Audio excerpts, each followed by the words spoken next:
Assalamu alaikum, урматтуу мекендештер, урматтуу замандаштар. Бүгүн биз ушул Ахмат би бабабыздын небереси Токтосун Ахматов атабыздын үйүндө келип отурабыз.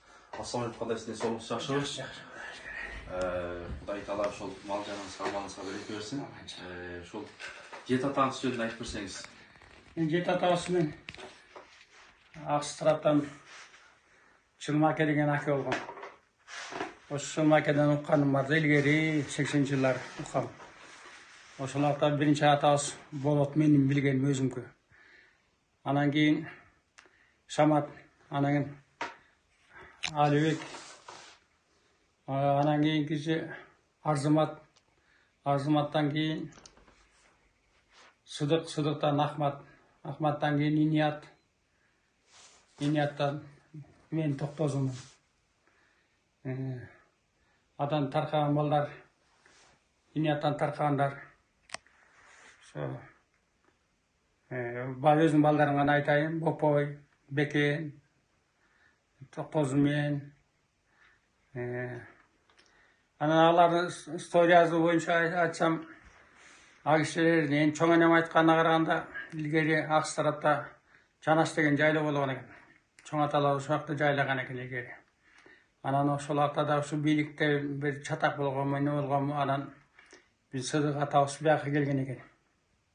Бияка келип, ошоларда Ленин убагы дейт. Тажиктер келчү экен, арендага жер алып, жер иштетип, ошо азыркы Кара Быр районунда жер алган экен. Сансак тынчы деп айтсам туура эмес, Кара Быр бизде 40 деген жер бар. Ошонун астынан каналдын боюнан жер алган экен. Эчкилиге чейин жердин баары арендага алып. Ошо жерге пияз теккен экен кээ бир жерлерине.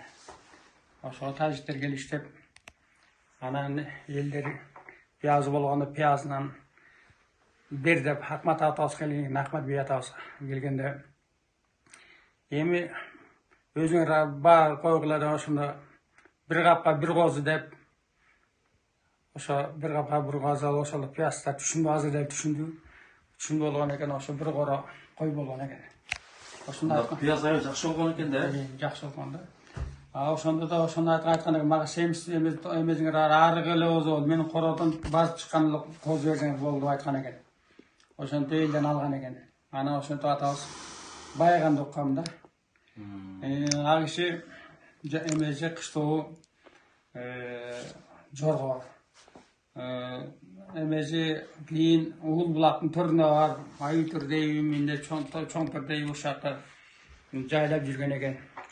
Эми мен укканым ошо малдын көптүгүнөн Уул булактын эмесине койлор суусаа суу ичкенде суу кадимкидей соолуп калса деп угам элденчи. Ошо чалдардан уккам өзүм. Шаматтан киши бар болчу, жаңы желдик болот ал киши. Ал киши менен 8 класста ошо кезде ушул сөздөрдү уккам. Анан кээ бир адамдар айтат, сен атаң канкор деп. Анан кийин ал киши мындай айтчу эле. Ал киши мындай төз бий, калыс киши болгон деп. Жанагы жайлоодо отурганда Алыкан деген азыр баласы бар, Алыкан. Ошо Алыкан атасы жылкыч экен. Алыкан атасы. Аты атасының аты эсиме чыгып калып бир аз анан жылкыч экен. Ал киши үйүндө эшим жок экен, боз эле турат дейт. Анан Ахмат атабыз келатып, боз үйдө ачып бирөө кирип, кайта бирөө чыгып кеткенин көрүп, жетип келгичечи. Өзү көрүп калат, Ахмат атабыз көрүп калат. Анан көрүп калып, анан кийин ой, үйгө эшим жок. Анткени кырдын салтында боз үйгө адам жок болсо адам кирбейт да. Ошон үчүн биздин эшиктер култанбайт.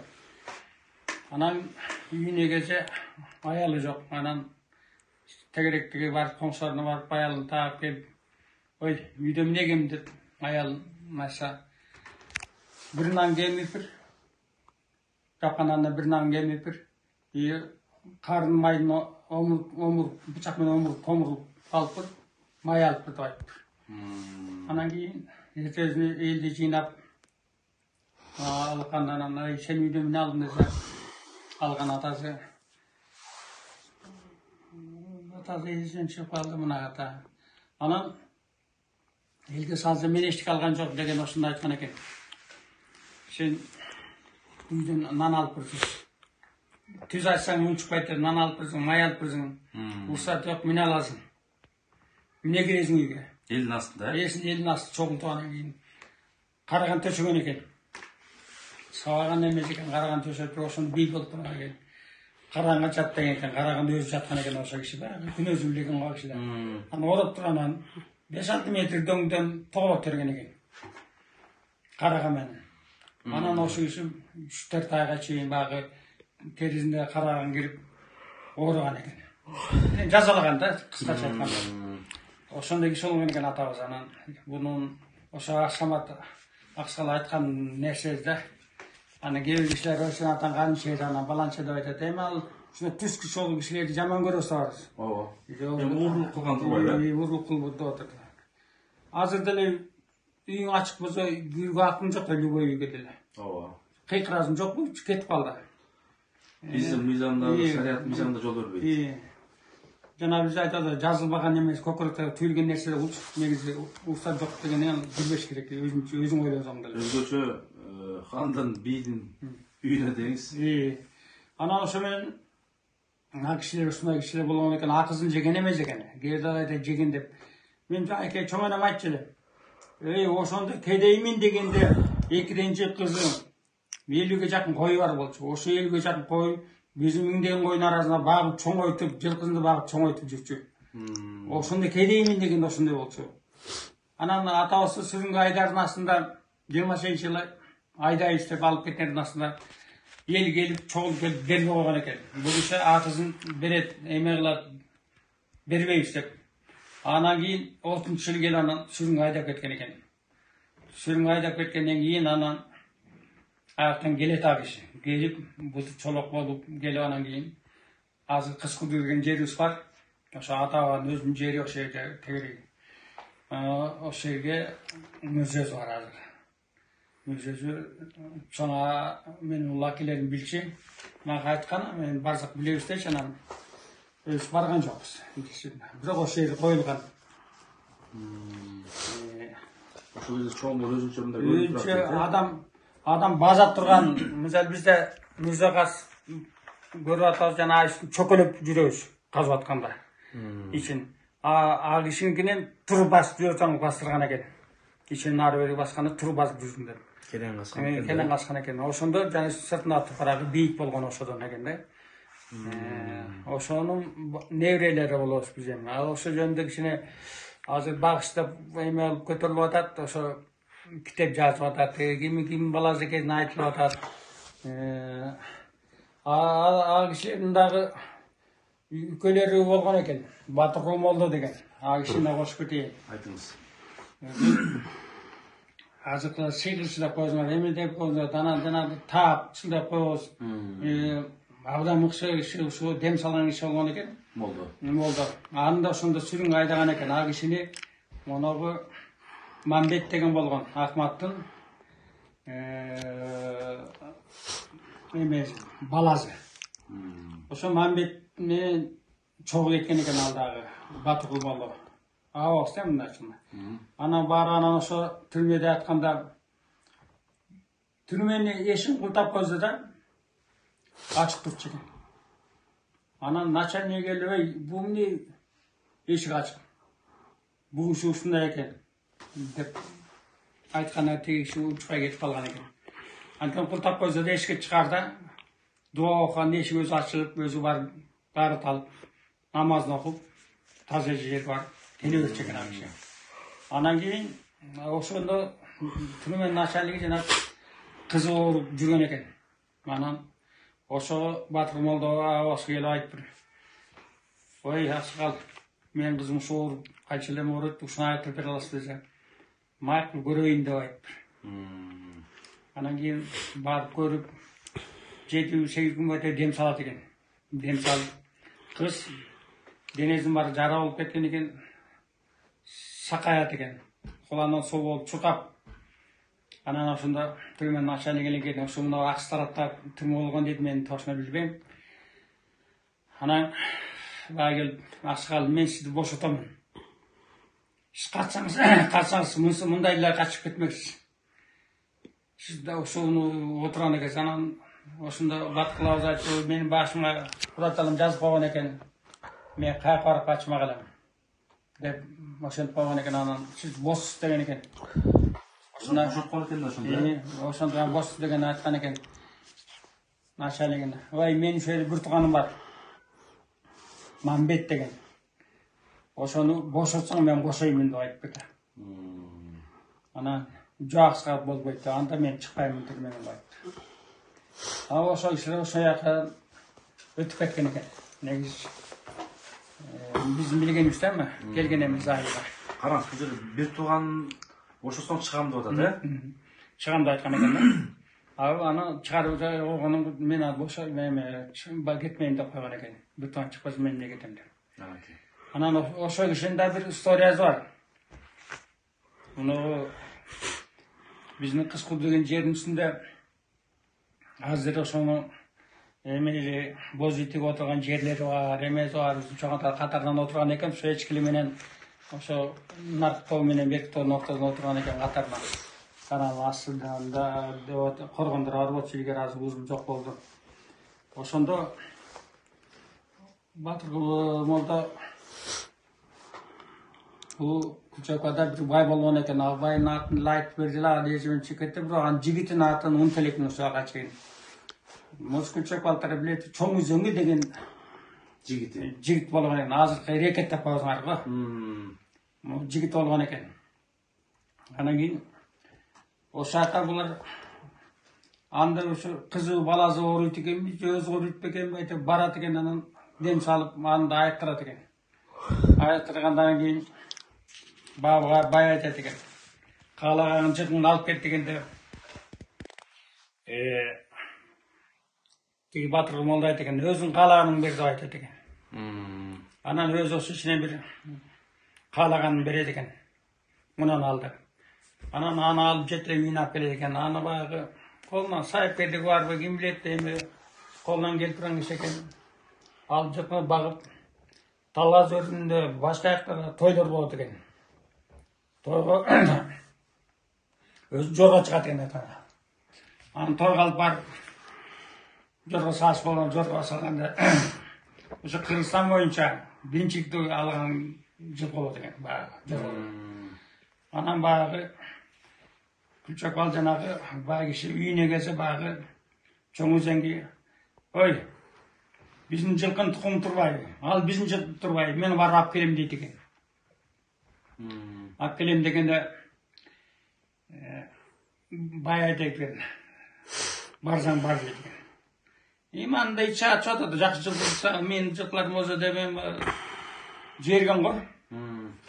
Анан бул жигити барып анда ошо кышкынын үстүндө боз үйлөр тигилип турган экен дейт. Анан эшигин урсап туруп эле шартылачып салам берип эле кирип кетти бай жигит. Анан кирип келип, ой кел десе, ой биздин ушу жылкылар турбайбы, сизде турбайбы? Ошону алып кетейин деп келдим дегенде, ошондо ооруган кишинин айтырган нерсени алат кырча бирдеке деп айтты, мен эсимден чыгат, мен Анарбай Тайкем айтып берди эле ушул жөндөчү. Ошо эсимден чыгып кетет, Тайкем мен окуп сөз ушун бар. Сен ошо ата-бабаларың ушундай киши болгон деп айтчу эле ошо. Анан отурганга да эме кылып анан жылкыны мамыда байланып турган экен. Чечип эле алып жөнөгөн экен. Кой деген болбой. А киши отурганан дуа окуган экен. Ошо үйдөн 5 метр, 1 километр жылбай эле астынан така деп отуруп өрт чыгып кетти. Өрт каптап эле келип жанагы үзөң кууштун жигиттери менен жетелеп бараткан эмени каптап, боз үйдүн оозуна алып келип өрт. Таканын ортосунда калып да. Ортосуна калып капты. Анан ошондо моюнуна камчысын салып алып турган. Аба кечир иттик менен кет деп камчы моюнуна салып, жан соо деп анан жан сураган экен. Ошондо кечирим берген экен. Ошентип ошо кишинин дуасы күчтүү киши болгон экен. Жана азыркылар айтып, дегирменин парасын сууду тескери айландырган киши деп Ошондой кишилерден болгон экен да, негизи. Ал кишилерде бар өтүп кетти, бала чакасынан бар эми. Сатардагы Жүсүпбек деген согуш кетти, Сатардагы акем өтүп кетти, адам Таласбек деген бала бар.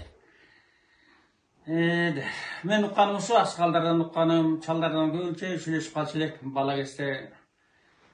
Ошолордун угуп калганыбыз, ошолор кичине мээде калып калган да. Азыр ошо жайлоолор жорго бар эле, ошо менен турат. Анан элде баягы Акматтын жайлоосу, Баланчайын жайлоого сөз айтылгалы таза эле ошол сөз. Жакшы, рахмат ушул. Жакшы бир мынакей ата-бабалар жөнүндө сонун бир санжыра тарыхты айтып бердиңиз. Сизге чоң рахмат, Алла разы болсун. Ошо Акматтын балдары жанагы Иня Тиметилде Канат аке, анын балдары Бисма, булар чөбүрө, мен небере. Камал аке деген киши болгон. Досумдун баласы, чабан киши болгон. Илгери мен үйүнө барганда бубажиктер бар болчу, ал кишилер өтүп кетти. Бала чакасы бар. Ошо жөнүндө ошотан Бекметтин баласы бар болчу, Чылмаке деп койчук. Мизамидин биле аты ушундай киши болчу. Ошо кишилердин балдары баары аксы тарапта жаллап атат турушат. Ошону кошуп кетип эме кылып атам мен ошо. Алар менен сүйлөшүп баарлашып турчуңуз илгери. Илгери бияка келип турчу. Аманекең менен Чотбай менен келип турчу эле, ар сүйлөшүп. Ошо кишилерден жана жета атаны ошо жактан айтып берип, бала жазып да кетчи. Анда мен жаш бала болчумун. Ошондо 8-класс ушуну окуп жүргөн чагым болчу. Ошол убактарда жазылып калган, мээде калгандарын айтып берип атам мен. Жет атаны билбейм, баары мен билемдер бар эми, бирок мен билгем ошо кишилерден уккам мен. Чылмаке менен айрыкча Камал аке көп сүйлөчү эмес, мага окшоп көп сүйлөчү эмес. Сүйлөйт анжел сүйлөп койчу. Чылмаке сайрап турчу киши, ошо киши мага айтып, ошо айтуу боюнча жазылды. Кече вариантына мен укканым, мен ошо жазып берген варианты менен аксы тарапта туугандарыкы окшош чыгып атат. Бияктыкы биздики туура эмес чыгып атат да. Негизи ошо вариант туура болуп атат. Жана айтып кеттим го, ошо мынчадан такамыз.